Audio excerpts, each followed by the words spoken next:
Para muitos fãs de Cavaleiros do Zodíaco, Máscara da Morte é um personagem fraco, desprezível e que perdeu de forma vergonhosa todas as suas lutas. Mas será realmente que foi desta forma?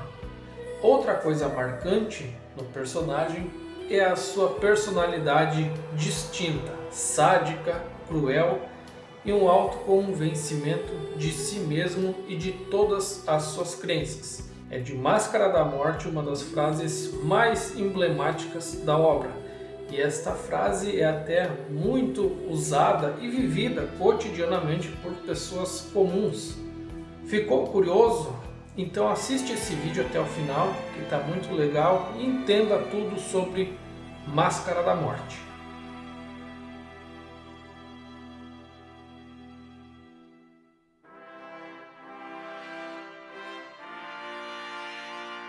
Fala pessoal, tudo bem com vocês? Samuel Hermes aqui para mais um vídeo no canal.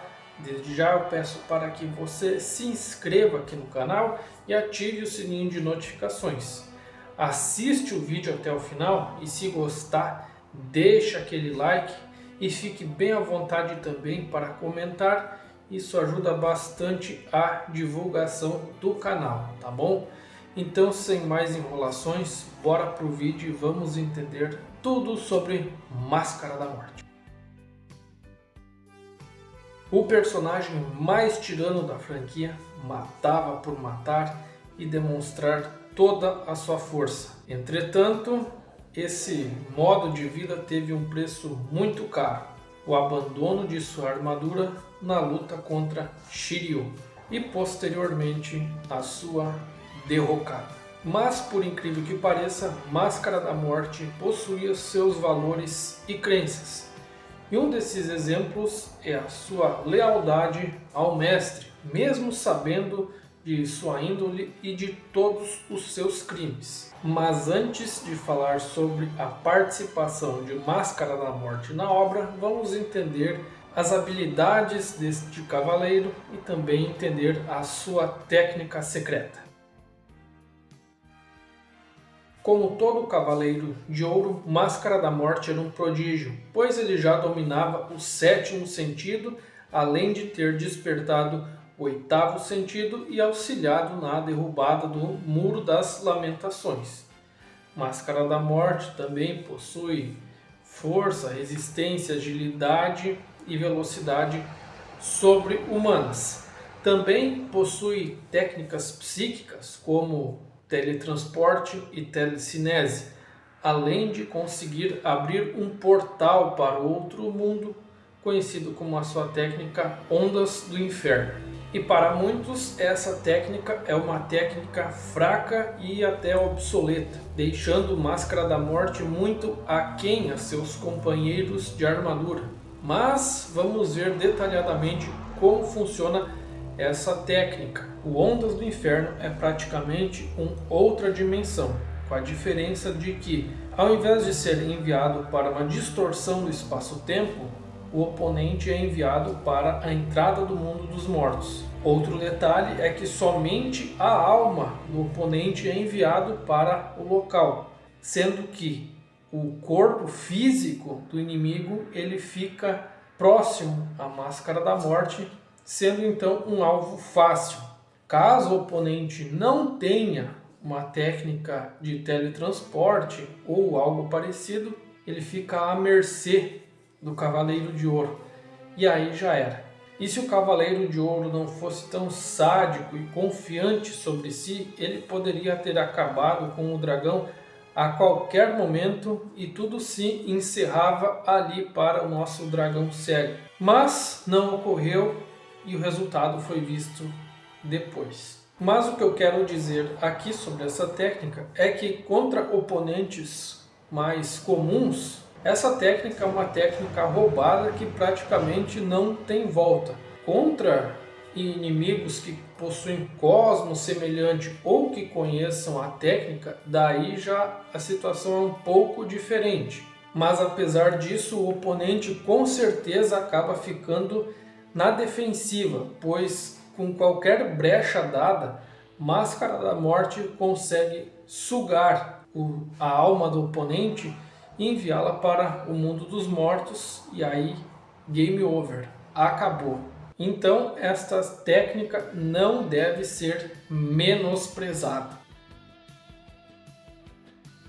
A sua participação na obra foi impactante e de cara ele recebeu a missão de eliminar Doko nos 5 picos antigos em Rozan, e podemos ver então um vislumbre de suas habilidades e de sua personalidade distorcida. Máscara da Morte chega ao local via teletransporte. Instantaneamente vemos a sua personalidade deteriorada, pois ele admite que sabe todos os crimes do mestre e mesmo assim ele é fiel a ele, deixando Doko espantado. E aqui ele cita um pouco de suas crenças, pois para a Máscara da Morte a justiça é mutável, pois o vencedor de guerras acaba sendo o justo, mesmo tendo uma índole má e um caráter duvidoso. E isso então se aplica às ações do mestre. Mas Doko já dá uma lição de moral em Máscara da Morte, dizendo que a justiça é imutável, o certo é o certo, mesmo que ninguém esteja o fazendo, e o errado é o errado, mesmo que todos estejam agindo dessa forma. Shiryu então acaba se intrometendo na conversa e diz que será o oponente de Máscara da Morte. Mas a diferença era tamanha que Máscara da Morte conseguiu se defender do ataque de Shiryu com apenas um dedo e enviá-lo então diretamente para a cachoeira. Shiryu retorna, mas ele estava prestes a ser enviado pelo Ondas do Inferno a outro mundo, e nesse momento Mu aparece em Rozan e interfere na luta. Máscara da Morte então vai embora para o santuário e diz que não é louco de enfrentar 2 cavaleiros de ouro ao mesmo tempo. Mas em sua saída ele faz o convite a Shiryu ir ao santuário para eles terminarem a sua luta.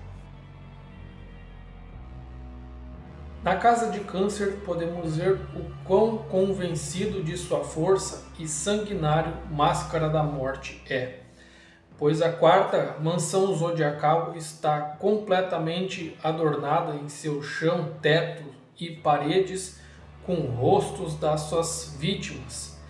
E dentre esses rostos estão crianças, que para Máscara da Morte são meros erros de cálculo, e que em uma guerra ou lutas isto é normal de acontecer, mostrando que o Cavaleiro de Câncer não valoriza a vida de modo algum. Os rostos das suas vítimas mostram ódio e tristeza, e essas suas vítimas não conseguem descansar, e elas ficam então vagando entre esse mundo e o mundo dos mortos, não conseguindo descansar em paz. Então, como eu havia dito, Máscara da Morte não valoriza a vida, pois, segundo ele, vidas vêm e vão, a todo o momento se tornando algo banal. E todos nós sabemos como terminou a luta entre Shiryu e Máscara da Morte. Mas será que Shiryu venceu realmente com total superioridade ou foi mero protagonismo?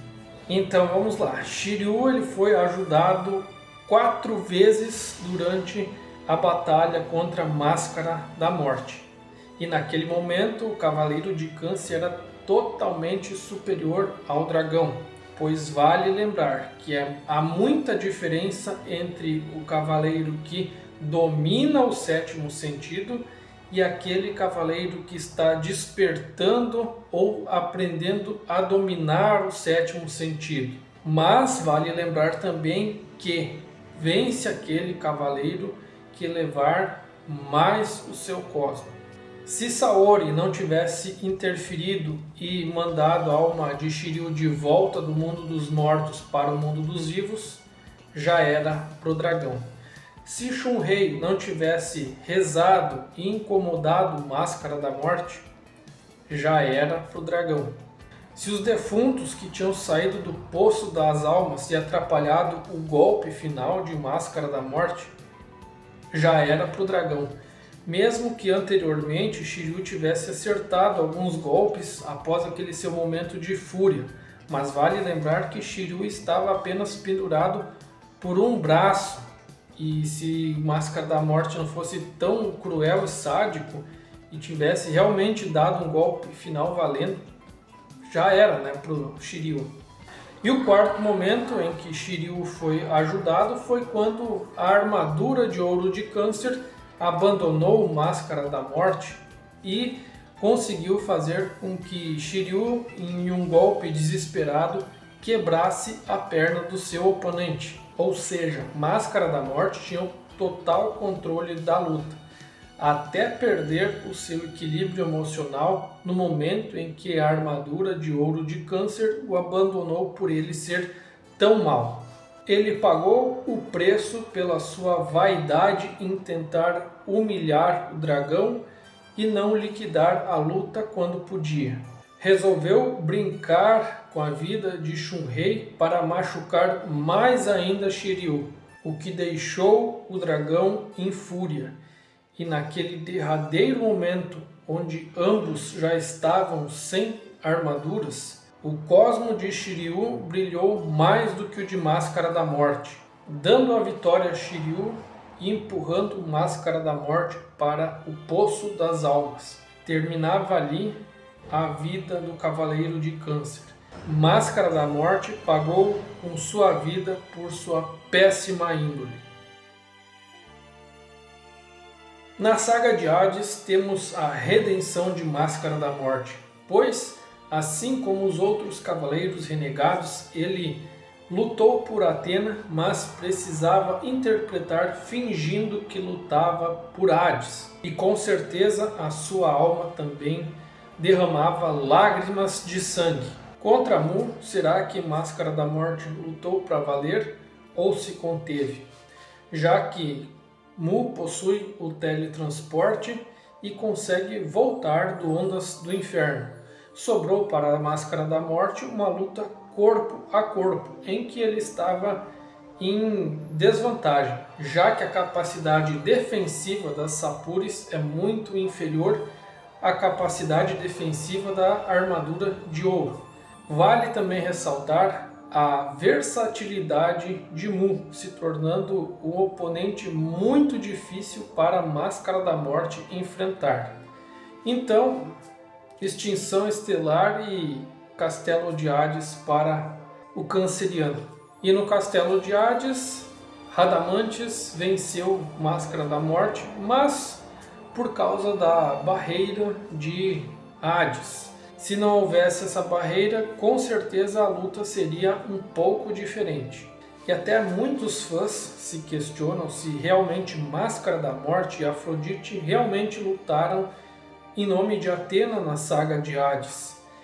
E o próprio Kurumada respondeu a esse questionamento, dizendo que eles realmente lutaram em nome de Atena, foram fiéis a ela, mas acabaram exagerando na interpretação, pois eles possuem um orgulho muito maior do que os outros cavaleiros e se deixaram levar pelas emoções, já que eles acabaram guardando ressentimentos porque ambos foram derrotados por cavaleiros de bronze. Mas sim, eles sempre foram fiéis a Atena. Mas o final de Máscara da Morte foi digno, pois na derrubada do Muro das Lamentações ele voltou a trajar a armadura de ouro de Câncer, mostrando que ele realmente mudou como pessoa e mudou a sua índole, tendo o reconhecimento da sua própria armadura. Ali revivia uma alma totalmente curada. Então é isso aí, meus amigos. O que vocês acharam do vídeo? Vocês pensam da mesma forma sobre Máscara da Morte? Deixa aqui nos comentários e não esquece de dar aquele like. Muito obrigado por assistir o vídeo até aqui e até a próxima. Valeu e fiquem bem.